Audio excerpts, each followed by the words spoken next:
ചേട്ടാ, കഴിഞ്ഞ ദിവസം കേരളത്തിലെ മാധ്യമങ്ങൾ വളരെ വലിയ രീതിയിൽ ആഘോഷിച്ചൊരു വാർത്തയായിരുന്നു. തിരുവനന്തപുരത്ത് നീറ്റ് പരീക്ഷയ്ക്ക് പോയ ഒരു വിദ്യാർത്ഥിക്ക് വ്യാജ ഹാൾ ടിക്കറ്റ് ഉണ്ടായിക്കൊടുത്ത ഒരു അക്ഷയ സെൻറ്റർ ജീവനക്കാരിയെ പിടിച്ചൊരു വാർത്ത. അവർ ചെയ്തത് തെറ്റാണ്, എന്നാലും ആ ഒരു രീതിയിൽ ആ ഒരു ക്രൈമിനെ ഒരിക്കലും ട്രീറ്റ് ചെയ്തതായിരുന്നു എന്നൊരു രീതിയിൽ സാമൂഹിക മാധ്യമങ്ങളിലടക്കം വാദപ്രതിവാദങ്ങൾ ശക്തമാണ്. അപ്പോൾ ആ ഒരു വിഷയത്തെയാണ് നമ്മളിന്ന് ചർച്ചയ്ക്ക് വിധേയമാക്കുന്നത്. എന്തൊക്കെയാണ്? ഇതൊരു ക്രൈമാണ്, ഒരു ക്രൈമാണ്. തെറ്റ് തന്നെയാണ്. തെറ്റല്ല എന്നൊരിക്കലും പറയാൻ പറ്റില്ല. നീറ്റ് പരീക്ഷയ്ക്ക് പോകുന്ന ഒരു വിദ്യാർത്ഥിക്ക് ഒരു അക്ഷയ സെൻറ്റർ ജീവനക്കാരി ഗ്രീഷ്മ എന്ന് പറയുന്ന ഒരു പെൺകുട്ടി എന്നേ പറയാൻ പറ്റും, 20 വയസ്സേ ഉള്ളൂ. അപ്പോൾ ഇതിന് ഇതൊരു ഹാൾ ടിക്കറ്റ് തയ്യാറാക്കി കൊടുത്തു. ഹാൾ ടിക്കറ്റ് തയ്യാറാക്കി കൊടുക്കാനുള്ള കാരണം, ഹാൾ ടിക്കറ്റിന് അപേക്ഷിക്കേണ്ട ഡേറ്റ് കഴിഞ്ഞിട്ടും ഈ അക്ഷയ സെൻറ്ററിലെ ജീവനക്കാരിയായിട്ടുള്ള ഗ്രീഷ്മ ഇത് മറന്നുപോയി. അവസാനം ഈ കുട്ടിയുടെ അമ്മ എന്ന് പറയുന്നത് ഈ അപേക്ഷിച്ച ജിത്തു GR എന്ന് പറയുന്ന വിദ്യാർത്ഥിയുടെ അമ്മ നിരന്തരം ഈ യുവതിയെ ഫോണിൽ വിളിക്കുകയും ഹാൾ ടിക്കറ്റ് ആവശ്യപ്പെടുകയും ചെയ്തു. അപ്പോൾ ഈ അക്ഷയ സെൻറ്ററിൻ്റെ ഒരു വലിയ പ്രശ്നം എന്ന് വെച്ച് കഴിഞ്ഞാൽ, ഈ അവർക്ക് എല്ലാവരും ഈ അക്ഷയയിലെ ചേച്ചി എന്നും പറഞ്ഞ് ട്രോളിട്ടി കളിയാക്കും. പക്ഷേ ഒരു ദിവസം രാവിലെ മുതൽ വൈകിട്ട് വരെ അവർ ചെയ്യുന്ന ജോലി നമ്മളൊരാളെ കൊണ്ട് ചെയ്യാൻ പറ്റില്ല. അത്രയധികം ഭാരിച്ച ജോലിയാണ് ഈ അക്ഷയ സെൻറ്ററിലെ തുച്ഛമായ ശമ്പളത്തിൽ ജോലി ചെയ്യുന്ന യുവതികൾ ചെയ്യുന്നത്. അതിനിപ്പോൾ എന്താ പറയുക, അക്ഷയ സെൻറ്ററിൽ നമ്മൾ കൊടുക്കുന്ന പണവും അതുമൊക്കെ വെച്ച് നോക്കുമ്പോൾ ഈ കുട്ടികൾക്ക് അതേ രീതിയിലൊരു എമൗണ്ട് കിട്ടുമെന്ന് നമ്മൾ കരുതും. ശരിക്കും അതല്ല. അത് ഇതെടുത്തിരിക്കുന്ന, അതായത് അതിൻ്റെ ലൈസൻസ് എടുത്തിരിക്കുന്ന ആൾക്ക് ലാഭമുണ്ടെങ്കിലും അതിൽ സ്റ്റാഫുകൾക്ക് തുച്ഛമായിട്ടുള്ള ശമ്പളമാണ് ലഭിക്കുന്നത്. പക്ഷേ രാവിലെ അക്ഷയ സെൻറ്റർ തുറന്നു കഴിഞ്ഞാൽ അത് അടയ്ക്കുന്നത് വരെയും ഒരു നിമിഷം അവർക്ക് ആ കസേരയിൽ നിന്ന് എഴുന്നേൽക്കാൻ സമയമുണ്ടാവില്ല. അത്ര വലിയ തിരക്കാണ്.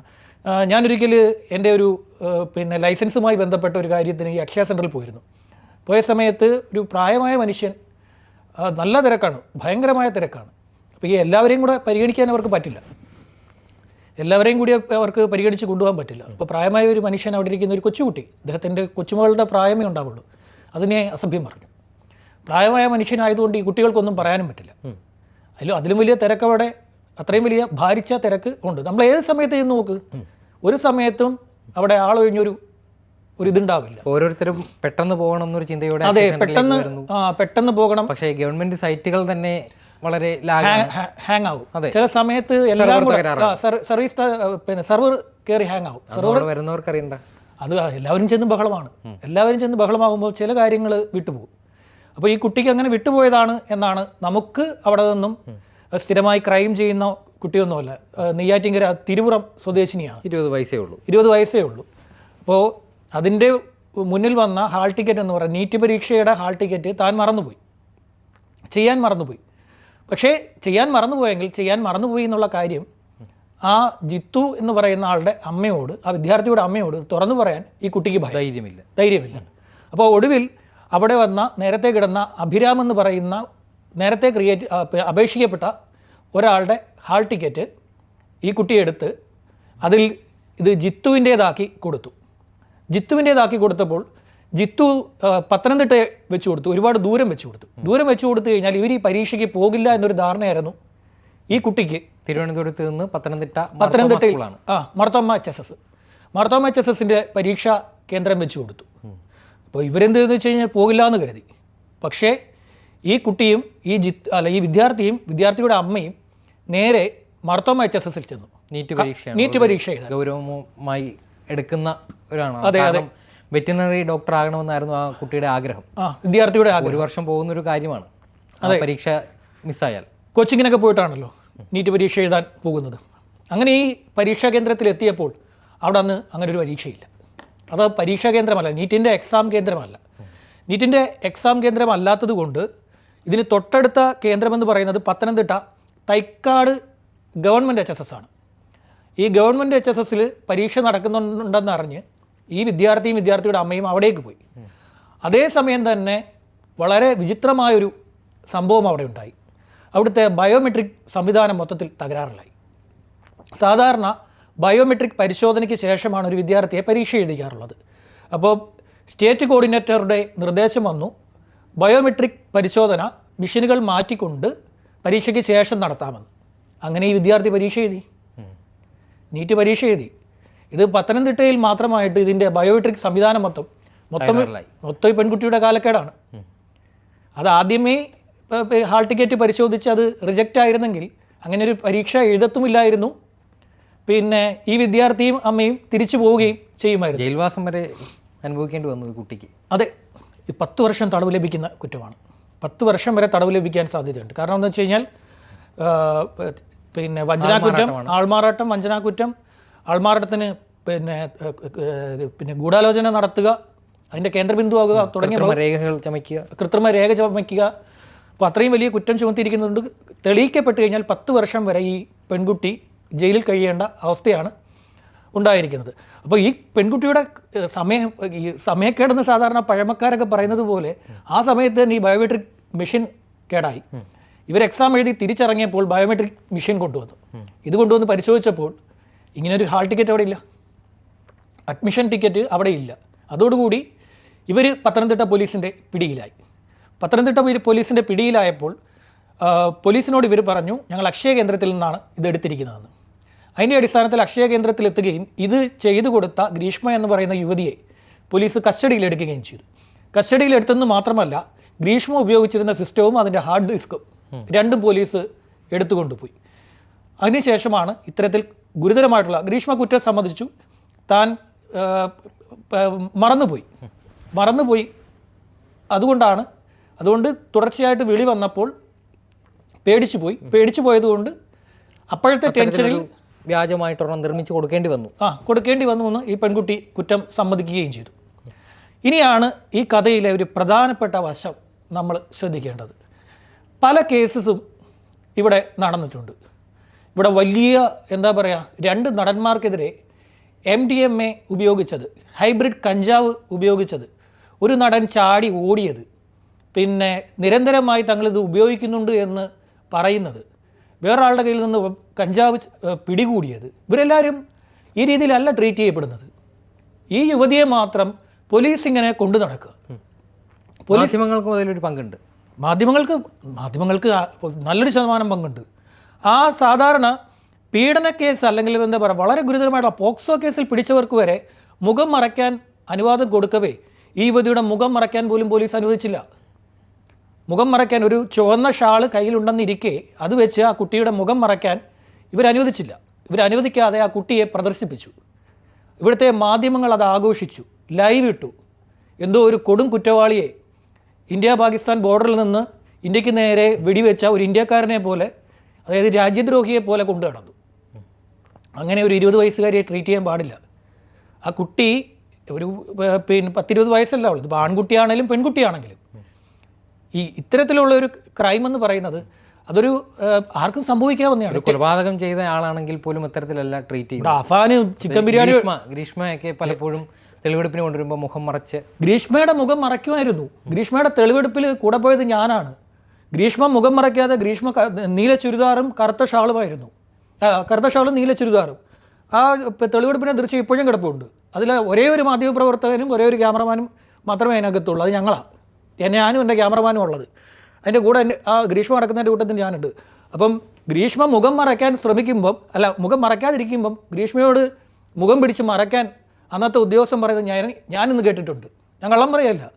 ഇവിടെയായിരുന്നു വേളി ടൂറിസ്റ്റ് കേന്ദ്രമുണ്ടല്ലോ, അതിനകത്ത് വേളി ടൂറിസ്റ്റ് കേന്ദ്രത്തിൽ ആ ഒരു നദി ഉണ്ടല്ലോ, കടലിലേക്ക് പോകുമ്പോൾ ഒരു പാലമുണ്ട്. ആ പാലത്തിൻ്റെ അവിടെ എന്ന് വെച്ച് കഴിഞ്ഞാൽ പാലം എന്ന് പറയുന്നത് ഇതൊരു ഫ്ലോട്ടിംഗ് ബ്രിഡ്ജാണ്. ഇതിലൂടെ നടക്കുമ്പോഴത്തേക്കൊരു ഉലച്ചിൽ ഉണ്ടാവും. ആ ഉലച്ചിലുണ്ടായപ്പോൾ പെട്ടെന്ന് ഗ്രീഷ്മ ഇത് മാറ്റി, കറുത്ത ഷോൾ മാറ്റിയപ്പം അത് ഇടാനാണ് അവർ പറയുന്നത്. അത് മറച്ചുകൊണ്ട് നടക്കൂ ഗ്രീഷ്മ എന്ന് പറയുന്നത്. അത്തരത്തിലൊരു ഗുരുതരമായ കുറ്റകൃത്യം ചെയ്ത ഒരു കൊലക്കേസ് പ്രതിയോട് കാണിക്കുന്ന മര്യാദ പോലും ക്രിമിനൽ പശ്ചാത്തലങ്ങളൊന്നും ഇല്ലാതെ സാഹചര്യം കൊണ്ടൊരു വ്യാജ സർട്ടിഫിക്കറ്റ് ഉണ്ടാക്കേണ്ടി വന്ന അവർ ചെയ്ത കുറ്റം തന്നെയാണ്. പക്ഷേ അത്തരത്തിൽ മുൻകാല ക്രിമിനൽ പശ്ചാത്തലമൊന്നും ഇല്ലാത്ത ഒരു 20 വയസ്സ്, കേവലം 20 വയസ്സ് മാത്രം പ്രായമുള്ള ഒരു കുട്ടിയോട് കുറച്ചുകൂടി പരിഗണന കാണിക്കാമായിരുന്നു. വളരെ മിടുക്കിയാണ്, വളരെ ബ്രില്യൻ്റ് ആണ് ആ കുട്ടി, വളരെ സ്മാർട്ടാണ് എന്ന് പറഞ്ഞു ഗ്രീഷ്മയെ പറ്റി ഇവിടുത്തെ ഒരു വനിതാ പോലീസ് ഓഫീസർ. വളരെ സ്മാർട്ടാണ്. ഒരാളെ തട്ടിയിട്ട് വന്നിരിക്കുകയാണ് ഇപ്പോൾ നെയ്യാറ്റിൻകരയിൽ, നെയ്യാറ്റിൻകര പിന്നെ DYSP ഓഫീസിൽ. അന്നേരമാണ് വളരെ സ്മാർട്ടും വളരെ മിടുക്കിയുമാണെന്ന് പറഞ്ഞത്. അതേ സ്ഥാനത്താണ് ഇതിനെ മറ്റൊരു രീതിയിൽ ട്രീറ്റ് ചെയ്തത്.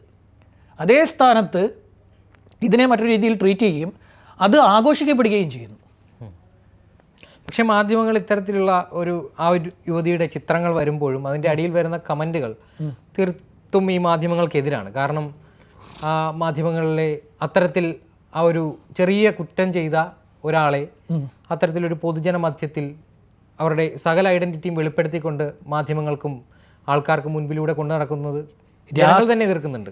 രാത്രിയിൽ 8 മണി ബുള്ളറ്റിൻ 8 മണി ചർച്ച വരുന്നതിന് മുമ്പ് പിന്നെ ഓർഡർ വെച്ച് പാക്കേജുകളല്ലാതെ പിന്നെ പാക്കേജസ് അല്ലാതെ, അതായത് എഡിറ്റ് ചെയ്ത് വെച്ച പാക്കേജസ് അല്ലാതെ ലൈവുകൾ പോകുന്ന സമയമുണ്ട്. ഇവിടെ ലൈവ് ഇട്ട് ആഘോഷിച്ചെന്നേ. രാത്രി സമയത്ത് ആ പെൺകുട്ടിയെ പോലീസ് സ്റ്റേഷനിൽ നിന്ന് ജീപ്പിലേക്ക് കയറ്റുന്നത് ലൈവ് ഇട്ടങ്ങ് ആഘോഷിക്കുകയാണ്.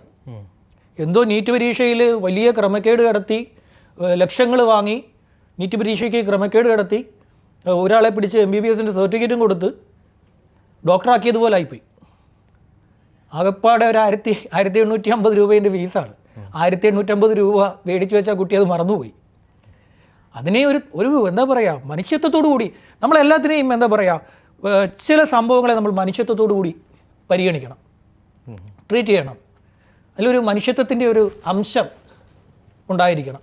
എങ്കിൽ മാത്രമേ എന്താ പറയുക, നമുക്ക് ഈ സൊസൈറ്റിയിൽ ഒരു സൊസൈറ്റി ഒന്ന് ബാലൻസ് ചെയ്ത് കൊണ്ടുപോകാൻ പറ്റുള്ളൂ. ഇത്തരം അനീതികൾ കാണിക്കുകയാണെങ്കിൽ നാട്ടുകാർ ചോദിക്കും. തെറി വിളിച്ചതിനകത്ത് യാതൊരു കുഴപ്പമില്ല, നാട്ടുകാർ തെറി വിളിക്കും. തെറി വിളിച്ചവർക്കൊപ്പമാണ് ഞാനും. ആ കൂട്ടത്തിൽ തെറി വിളിച്ച എത്ര പേരുണ്ട് അവർക്കൊപ്പമാണ് ഞാനും നിൽക്കുന്നത്. വളരെ മോശമായിട്ടുള്ള പ്രവണതയാണ് ഇത്തരം ഇത് സ്വീകരിക്കുന്നവരുടെ ഭാഗത്തു നിന്നും പോലീസിൻ്റെ ഭാഗത്തു നിന്നും ഉണ്ടായിട്ടുള്ളത്. പോലീസ് അങ്ങ് എന്താ പറയുക, ഈ മാധ്യമങ്ങൾ ഇങ്ങനെ ഇത്രയധികം നിന്ന് ലൈവ് കൊടുത്തുകൊണ്ടിരിക്കുമ്പോൾ, ഇത്രയങ്ങ് ആഘോഷിക്കുമ്പോൾ പോലീസ് ആ രീതിയിൽ അതിനെ കൈകാര്യം ചെയ്യാൻ നിൽക്കും. കാര്യം അവരുടെ ഫേസും വരികയല്ലേ. അതായത് തങ്ങളുടെ ചില ഓഫീസേഴ്സ് ഉണ്ടെന്നേ, നീ TV നോക്ക് ഞാനിപ്പോൾ വരുമെന്ന് പറയുന്നുണ്ട്, നീ ഇന്ന ചാനൽ നോക്ക് ഞാൻ ഇതിനകത്തുണ്ടെന്ന് വിളിച്ച് പറയുന്നവരുണ്ട് വീട്ടിൽ. അതിനുവേണ്ടി ചില എന്താ പറയുക തെളിവെടുപ്പുകൾ നടത്തുന്നവരുമുണ്ട്. ചില തെളിവെടുപ്പുകൾ നടത്തുമ്പോൾ അങ്ങനെ വിളിച്ച് പറയുന്നവരുണ്ട്. ഞാൻ കാര്യമായിട്ട് പറഞ്ഞ ഈ സംഭവം അന്നേരത്തേക്ക് ഈ പറയുന്ന പ്രതിയെ പിടിച്ച് വലിക്കുക, കൊണ്ടുപോവുക. അത്തരത്തിൽ ഒരു കൊലപാതക കേസിലെ പ്രതിയോ ഒരു പോക്സോ കേസിലെ പ്രതിയോ അല്ലെങ്കിൽ ഒരു തീവ്രവാദ കേസിലെ പ്രതിയോ ഒക്കെ ഈ രീതിയിൽ കൊണ്ടുപോകട്ടെ, ആഘോഷിക്കട്ടെ. ആഘോഷിക്കപ്പെടുന്നതിൽ യാതൊരു തെറ്റുമില്ല. പക്ഷേ ഇത്തരത്തിലുള്ള പാവങ്ങളെയൊക്കെ പിടിച്ച് നിസാര ശമ്പളത്തിന് ഒരു തൊഴിലിടത്തിലേക്ക് പോകുന്ന, അത് മേടിച്ച തുക കേട്ടാൽ തന്നെ മനസ്സിലാവും അതിന് തട്ടിപ്പിൽ യാതൊരു ഇതുമില്ലെന്ന്.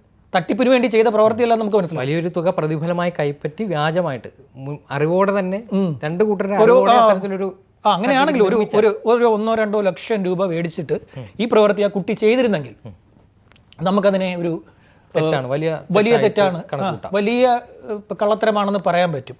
ഇതൊരാളുടെ മറവി, ആർക്കും സംഭവിക്കാവുന്ന സാധനം. ആ ഒരു സാഹചര്യത്തെ നേരിടാനുള്ള അറിവില്ലായ്മ.